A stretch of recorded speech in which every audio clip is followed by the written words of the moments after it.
একটা কোম্পানি 15 বছর টিনের ব্যবসা থেকে আজকে হাজার হাজার কোটি টাকা মালিক হয়, 15 বছর তাদের এত গ্রোথ। অট্টালিকা যা করছে তা আমাদের মতো যে ডিলার যারা আছে সবারকে মাইরা করছে এই অট্টালিকা। আমি যদি এই সুষ্ঠু বিচার না ভাই আমার আত্মহত্যা করতে পারতাম, আমি ফ্যাক্টরির সামনে আত্মহত্যা করবো। তাদের হেড অফিসে একটা আয়নাঘর বা একটা টর্চার সেলের মতো আছে। কোনো কিছু বললেই আইনের ভয়, এই করবে সেই করবে, কারণ তারা তো আমার আয়নাঘর সহ দেখাই আনছে। ওয়ালটন চাইতো না কোনো কোম্পানি বাংলাদেশে ব্যবসা করুক। ইস্ট ইন্ডিয়ার মতো তারা আমাদের দিয়ে বিজনেস করাবে। আমি বিজনেস করে লস খাইছি, আমার ছেলে মেয়েদের বিজনেস করাবে, এটা তাদের একটা প্ল্যান। আমি লিখে দোষর হিসাবে তারা ক্ষমতার দাপট দেখি আমাদের যে পরিমাণ হয়রানি করেছে, এই মিথ্যা মামলা থেকে মুক্তি চাই। আমরা আমাদের সম্মানটুকু আমরা ফিরে চাই। প্রথম ব্যবসা শুরু করি 2012 সালে। আমার অন্যান্য ব্যবসা থেকে টাইনা নিয়ে প্রায় 70 লক্ষ টাকা ইনভেস্ট করি। প্রথম পর্যায়ে আমি 50 লক্ষ টাকা দিয়ে কোম্পানি থেকে মাল নিই। আজকে আমার পুঁজি নাই, ব্যাংক লোন, বিভিন্ন জায়গায় ঋণ, হাত লোন, ঋণের অভাব নেই। অথচ কোম্পানিও আমার প্রতি একটা প্রেশার দিতেছে আর বলতেছে যে আপনি যদি এখন মাল না নেন, ব্যবসা না করেন, আপনাকে রিকভারি টিমে দেওয়া হবে, মামলা দেওয়া হবে। এমপি মন্ত্রী তারা কিনা পকেটে থাকে, তারা এমনও বলছে এই যে আমার ওয়াইফকে বিভিন্নভাবে হয়রানি করছে এবং এমনও কথা বলছে যেগুলো আসলে পাবলিকে বলা যাবে না। আপনার নিজেদের ক্ষমতা আপনার বাজারে প্রকাশ করার জন্য আমাদেরকে দিয়ে আন্ডার রেটে মাল সেল করায়, আবার আমাদেরকেই ধমকায়। আন্ডার রেট করেন কেন? স্বরাষ্ট্রমন্ত্রী আসাদুজ্জামান স্বরাষ্ট্রমন্ত্রী ফোন দিয়ে আমার ধরে নিয়ে আসে, আমার পরিবার সহ আমার ছোটো বাচ্চা আছে, যে বাচ্চাকে নিয়ে আসি। আমার ছোটো বাচ্চা যখন নিয়ে আসার পরে আমরা ধরে নিয়ে এসে বসে থাকা মামলা দিয়ে আমাদের জেলে পাঠায়। আমরা 3 মাস জেল খেটছি ভাই। আমরা কি বলবো, আমরা কান্নায় আমরা গোটা পরিবার, আমার মা, আমার বোন, আমার সবাই কান্নার আজানি, সবাই মনে অশান্তি ভোগ করছে। 3টা মাস আমার শোরুম বন্ধ, আমার ব্যবসা বাণিজ্য বন্ধ, সব কিছু বন্ধ ভাই। অট্টালিকা যা করছে তা আমাদের মতো যে ডিলার যারা আছে সবারকে মাইরা করছে এই অট্টালিকা।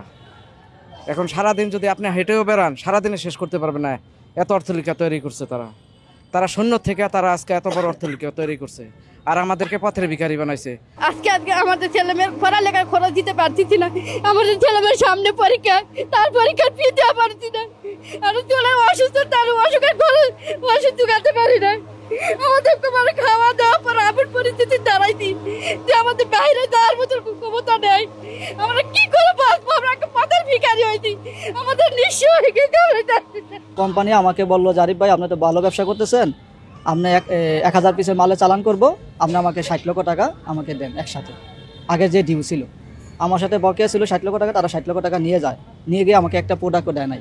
তখন কিন্তু আমি মাঠে বিভিন্ন হোলসেল করার কারণে, মানে পাইকারি ব্যবসা করার কারণে বিভিন্ন ডিলারের কাছে আমি বাকি দিয়ে আমি খুব খারাপ অবস্থায় পড়ে গেছি, যখন যে তারা 100 টাকাটা নিয়ে আমাকে একটি প্রোডাক্টও দেয় নাই। এরা আমাদেরকে এই হোলসেলের একটা ওই পরামর্শ দিয়ে সেটা সাব ডিলারকে দিয়ে তারা মালটা বিক্রি করাইছে।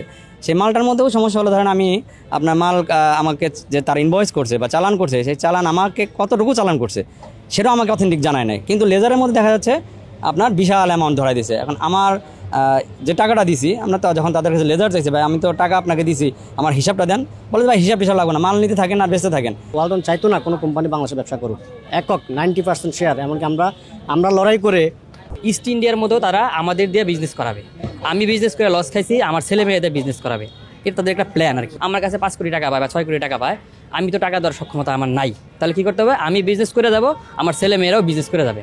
মানে এটা ইস্ট ইন্ডিয়ার মতো একটা থিওরি আর কি। তারা আমাদের মামলা করে দিয়ে আমার গোটা পরিবার সহ হেনস্থ করে আমরা 3 মাস জেল খাটছি ভাই। এত কষ্ট এটা কথা বলা যাবে না ভাই। ওনারা বাটপারি চিটারি করবে, আর এগুলো বলতে গেলে আমাদের দোষ, আমাদের নামে মামলা দিবে। এখন আমরাও তো মামলা দিছি, ওটা তো আমরাও মামলা দিছি, কোর্ট তো প্রমাণ দেখবে, প্রমাণ নিয়েই তো ঘুরতেছি। ওনারা এগুলো দেখবে না, তো দেখবে কি? আমাদের এই বিষয়গুলো দেখবে কি? আর ওয়ালটনের যে সার্ভিসগুলা বা তাদের যে পার্টসপাতিগুলা যদি তাদের দেশে যদি প্রোডাকশন করতো, তাইলে আমি যে সার্ভিসে গেলাম তখন আমার পার্টস নাই বিধায় আমার ফ্রিজ কেন ফেরত আসবে, আমার রাইস কুকার কেন ফেরত আসবে? যদি প্রোডাকশন যদি দেশে হয়ে থাকে তাহলে তো আমাকে 2 দিন বেশি লাগুক, আমাকে তাদের সার্ভিস দিতে পারতো। কোনো কিছু বললেই আইনের ভয়, এই করবে সেই করবে, কারণ তারা তো আমার আয়নাঘর সহ দেখাই আনছে যে ইয়ে করে রাখলে আপনি কি করবেন। আসলে তো এদের বিরুদ্ধে কোনো কিছু করার আমার ক্ষমতা নাই।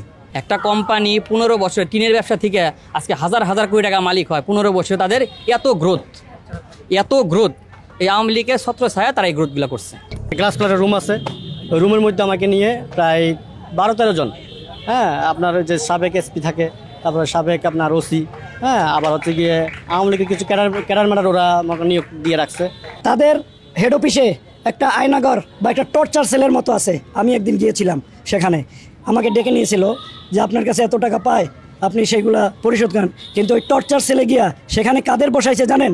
অবসরপ্রাপ্ত ম্যাজিস্ট্রেট, অবসরপ্রাপ্ত এসআই, অবসরপ্রাপ্ত জজ সাহেব, এদেরকে বসানো হয়েছে। কারণ কি, ওই যে তাদের সাথে লিঙ্ক আছে, পরবর্তীতে যারা এখন বর্তমানে দায়িত্বপ্রাপ্ত আছে তাদের সাথে তো তাদের লিঙ্ক আছে।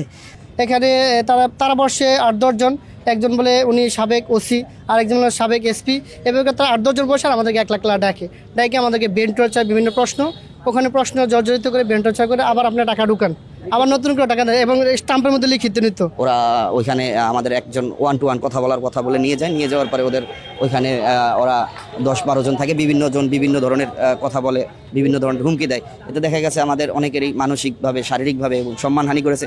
ইভেন আমাদের এক ভাই আছে, তাকে তারা হাতে গায়েও হাত তুলেছে। এটা তো টোটাল ম্যানেজমেন্টই জড়িত ভাই, কারণ একটা পলিসি করতে গেলে কোম্পানি ঊর্ধ্বতন কর্মকর্তা ছাড়া তো কোনো পলিসি আপনার অবলম্বন করতে পারে না।